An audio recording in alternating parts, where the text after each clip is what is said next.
Hi guys! Welcome back again to my YouTube channel. So, it's been a while guys.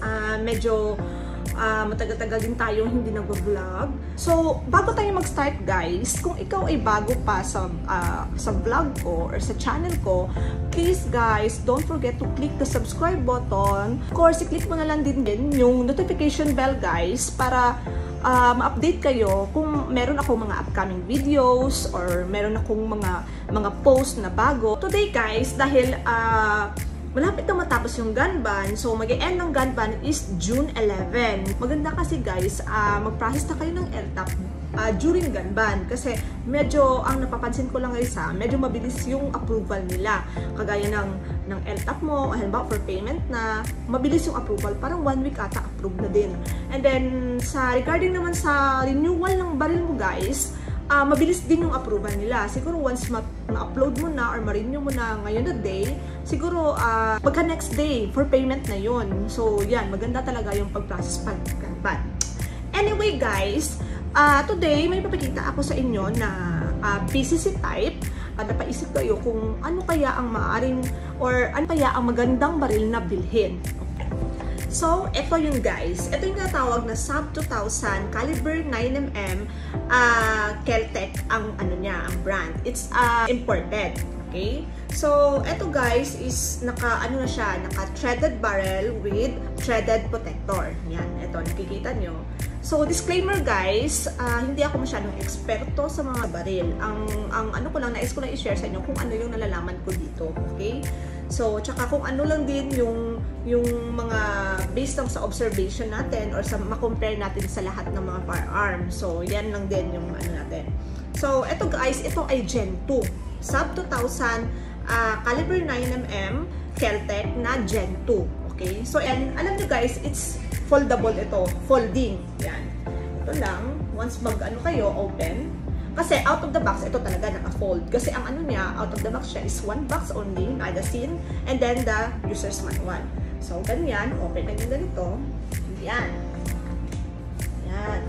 Charan! Yan. Diba? Maganda. Maganda din ang kulay niya, guys. It's tan. Yan. Meron siyang Picatinny rail. Yan. Ito naman, guys, it's retractable, but hindi kagaya ng torch na pag-retract mo, automatic. Ito kasi guys, manual. Kita nyo ito? Yan, di ba meron siyang tatlo? So, ito talaga, manual talaga siya ginagawa.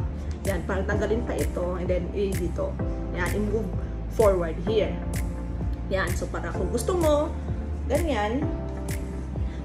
Guys, walang magazine ito ha. And then, of course, hindi naman tayo mag-vlog pag merong live ammo and the magazine. Meron naman siyang magazine pero wala tayong live ammo. Okay? So, yun guys. Yan, retractable siya. And then, tingnan mo yung ano niya. Yan. Dito talaga. Dito. Yan. Yan. Dito kinakasa. Okay? Yan. So, foldable. And then, ito, Picatinny rail. Ito guys, halimbawa, ito, gusto nyo lagyan ng scope. Dito ilagay. Once lagyan nyo ng scope guys, mahirap na siya i-fold. Yan, tignan nyo kasi. Halimbawa, dito na yung scope, diba? Lagyan nyo. Once i-fold nyo, yan. I-fold mo kasi guys, dito lang. Yan. Fold. O, see? So, mabangga ang scope niya dito. So, syempre, kung lagyan mo ng scope, hindi mo na siya mako-fold. As is na lang yan. Yan. Dito na lang talaga. Okay? Yan. And then, ito guys is yung barrel size niya is 16.25 pounds. Yan. Halimbawa, hindi siya loaded. Diba? Magaan lang siya. Very lightweight lang siya. Sa effective range na naman niya, halimbawa, tanong kayo, ma'am, effective range niya, siguro approximately 150 yards. Depende yan sa shooters at of course, sa quality ng ammunition. Okay? Yan. Actually guys, maganda siya gamitin. Ito meron kami sa range namin dito. House gun namin siya. Usually, ito yung ginagamit ng babae pag firing. Yan. Okay. Dito, nilagay yung scope. And then, the magazine. Yan. Compatible sa lahat ng Glock 17, STK. Pwede ito. Kung may STK kayo, yan. Pwede ito sa inyo. Diba? Kung tingnan siya guys, para siyang yung mga high-powered picks. Pero actually, it's PCC na 9mm. Caliber 9mm. Yan. Ganyan siya kataas. magaan na siya masyado. Halimbawa, hindi na siya ganban. Normally, ang releasing namin is 1 month to 2 months. Yan. Siguro pag-release namin yan guys, syempre, meron na ito license ng baril. And then, ang out of the box niya is, yan, sinabi ko na kanina, magazine. Ito, yung 17 rounds. And then, user's manual. Yan. Yan. Napakaganda siya guys. Meron, ang color nito guys is may available na black, Odi green, and then of course the tan.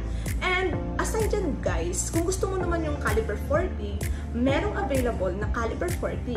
Yan. Kung gusto mo naman, ayoko ng 9mm, meron akong 9mm. Well, meron tayong 40 nito guys.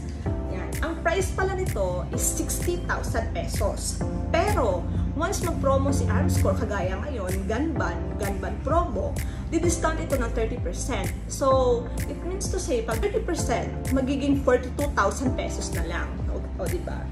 42,000 pesos, mura na yun guys. Yung abangan nyo, yung mga discount ni Armscore. Yan.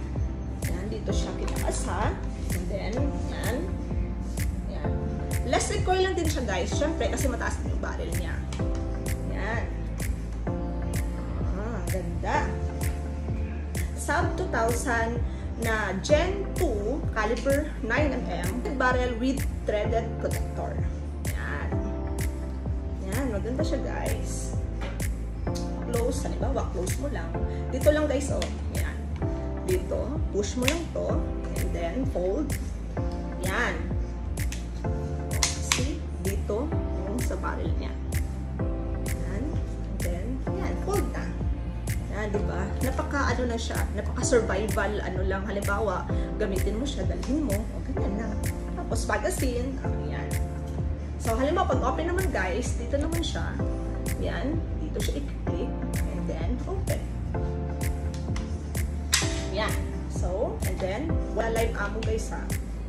Yan. Yan. So drop down. Tanong dyan, halimbawa, gusto nyo maging dito sa side ilagay yung magazine release niya, hindi siya pwede guys, kasi ito, yan, dito lang talaga siya, nakafix na siya. Steel ang sa loob, and of course, yung body niya is polymer. Yan. So, yun lang guys. I hope you like my video, and bago ka sa channel ko, please guys, don't forget to click the subscribe button, and of course, click mo na lang din yung notification bell sa taas para ma-update kayo or ma-notify sa mga upcoming videos ko.